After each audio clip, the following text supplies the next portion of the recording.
I am Ferdinand Marcos, and I am the President of the Republic of the Philippines. I stand today on behalf of 110 million Filipinos. Hi everyone! Hello universe! It's me again. Shoutout sa inyo mga kababayan. Meron akong upload videos update. Ang Marcos administration, kakaiba po yan sa lahat. Ang lahat ng gabinete ng Pangulo nagtatrabaho po ng mabuti. Kasi sa Marcos administration, bawal po ang kurakot. Kung mayroong nabunyag or na-expose na kurakot sa panahon ni BBM, yan po ay minana niya lang sa mga nagdaan. So, ibig sabihin, talamak ang korupsyon sa mga panahon na yun. Ngayon, dala-dala nila ngayon, sa panahon ni PBBM, akala nila, hindi po nasasawata. Diyan kayo nagkamali. Pero in fairness naman talaga, mga kababayan, itong BOC na sinasabi nila, one of the corrupt agency ng gobyerno ang BOC. Well, I think in the past, but right now, medyo malabo yata mangyari yan. Mahigpit ang dyan yung Bucor sabi dito mga kababayan, congratulations talaga naman sa BOC. Sabi dito guys ng Alerta Philippines, lumagpas sa target ng koleksyon ng Bureau of Customs BOC noong February 2026 matapos makalikom ng 73.798 billion. Wow! Humigit kumulang 1.206 billion na itinakdang 72.592 billion na target. Guys, sumubra. Pinakita ng datos na tuloy-tuloy ang pagtaas na kita ng ahensya na mas mataas din kumpara sa koleksyon noong February 2025 na 1.765 billion. Mula Enero hanggang February 2026, umabot na sa 154.747 billion ang kabuang koleksyon ng BOC. Ang laki guys ang laki. Mula sa 71.765 billion. My goodness. Tumaas siya ng 154.747 billion. Wow, congratulations sa BOC. Yun guys yung mga koleksyon nila sa mga pumapasok ng mga malalaking produkto, 'di ba? Lahat ang dami. Kasi magaling yung pinuno. Hindi lang pinuno ng BOC. Guys, kundi ang pinuno ng bansa. 'Yun ang direktiba ng pangulo 'Di ba? Yan, in fairness guys kay Commissioner Nepomuceno saludo tayo sa sir congratulations, ang laki ng kita nyo Ayon kay Custom Commissioner Ariel F. Nepomuceno, ang nakuliktang pondo ay nagmumula sa custom duties. Ayan pala buwis sa imported na produkto. Yon ang ibig kong sabihin, yung mga produkto na pumapasok dito guys maliban doon sa mga smuggler na yon.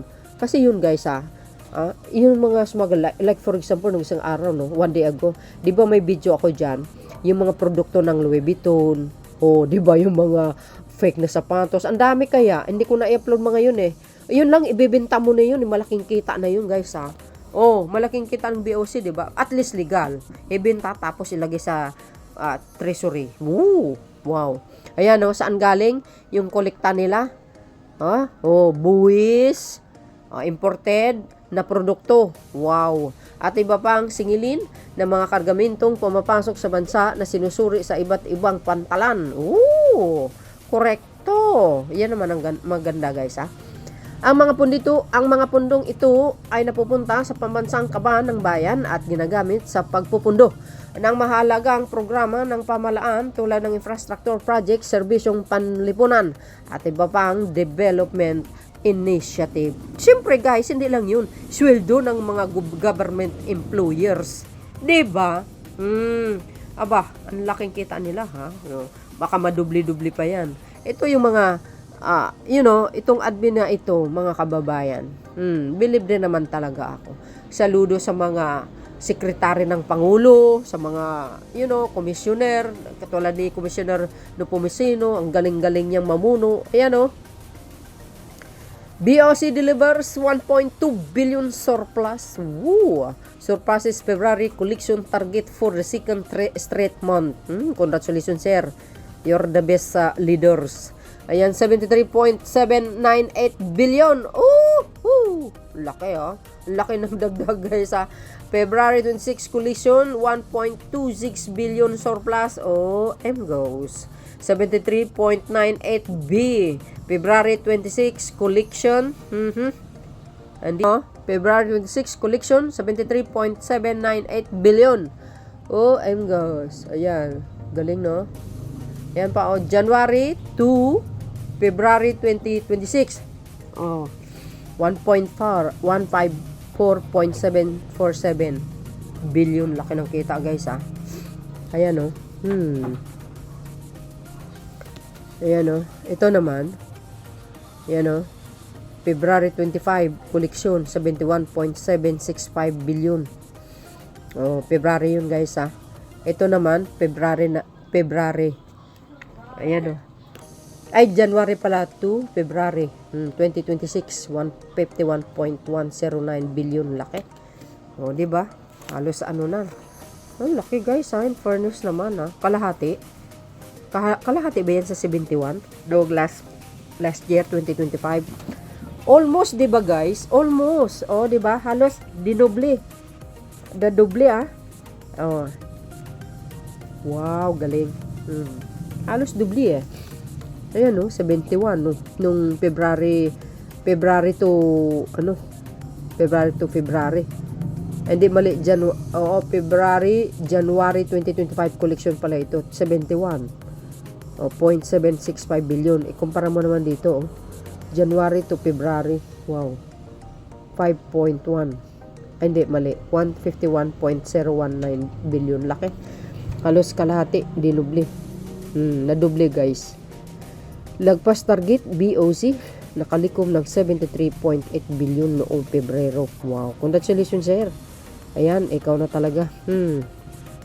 Kung ganito ba naman, mga pinuno na talagang malinis ang kanilang leadership, yung kanilang pagtatrabaho, siguradong gaganda ang, ang ekonomiya ng bansa. Actually, sa panahon ni PBBM, maganda naman talaga, eh.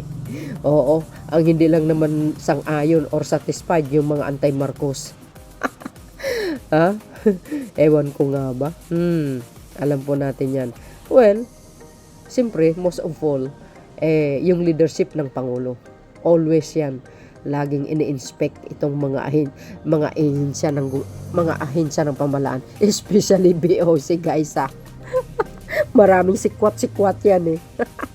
Pero I think sa panahon ni BBM wala na. Kaya saludo tayo sa Marcos administration and of course sa leadership ng ating mahal na Pangulo, the best. Sa mga opisyal ng gobyerno, sa mga sekretary niya, saludos mga sir.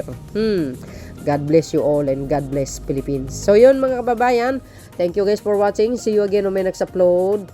Bye and babush. God bless Philippines. Bye everyone. See you again. Follow me and likes. Bye guys.